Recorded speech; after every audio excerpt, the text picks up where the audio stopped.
Hello दोस्तों, आज मैं आप लोग को 6800 में चयनित अभ्यर्थियों की कुछ शंकाओं का समाधान मेरे हिसाब से करना चाहता हूं।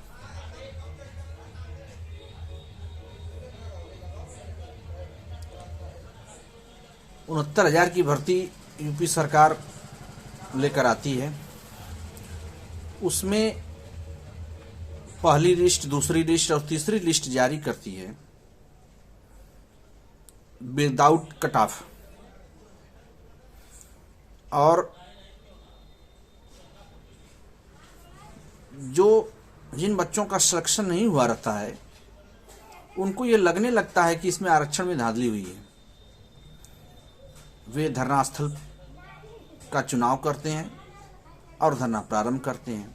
कुछ बच्चे कोर्ट में जाते हैं। 2022 चुनाव से पहले सरकार को लगने लगता है मामला संगीन है। वो 6800 की लिस्ट जारी करती है। 6800 की लिस्ट जो जारी करती है वो किसके एवज में जारी करती है? उसकी दलील है कि आरक्षण में, रिजर्वेशन में एनआईसी की गलती से इन छात्रों को नौकरी। तो सोचने वाली बात यह है कि 6800 लोगों का जो अभी तक अचयनित हैं और लिस्ट निकली है, इनको 1.5 साल पहले ही लिस्ट में हो जाना चाहिए था। 6800 उन लोगों को जिनको अब तक हो जाना चाहिए था वो अभी अचयनित हैं। 6800 की लिस्ट निकाल कर बेवकूफ बना रहे हैं।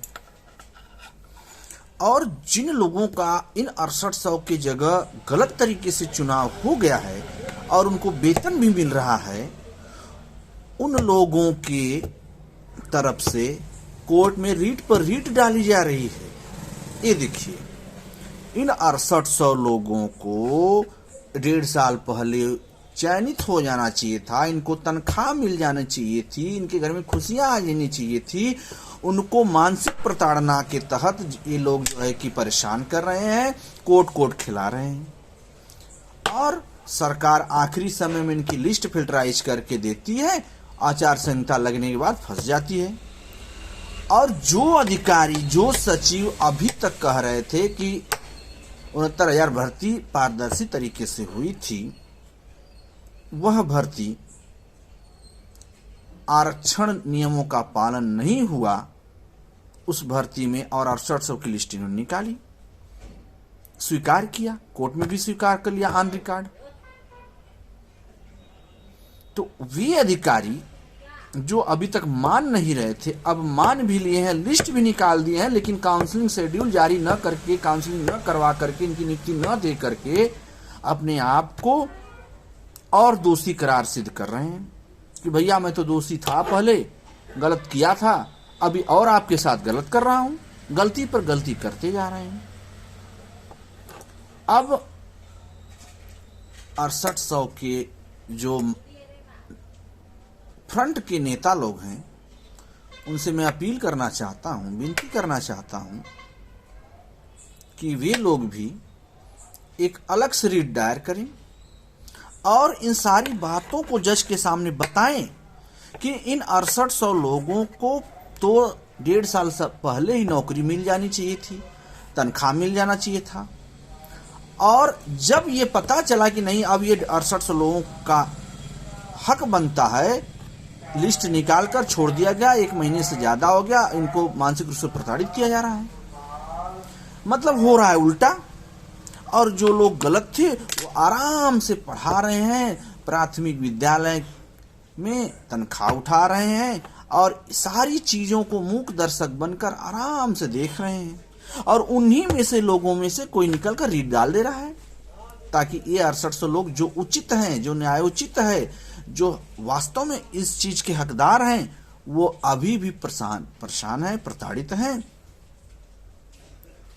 चुनाव की लहर चल रही है, कोई सपा को मान रहा है, कोई बसपा को मान रहा है, कोई भाजपा को मान रहा है। सपा बसपा बसपा करते रहो और तुम्हारा हक छीनने वाला छीन कर मजा ले रहा है। और 6800 लोगों में 4 नेता हो गए हैं, फूट पड़ गई है, बाकायदे फूट पड़ गई है। कोई अपना अकाउंट जारी कर रहा है, कोई अपना अकाउंट जारी कर रहा है, एकता है ये नहीं है।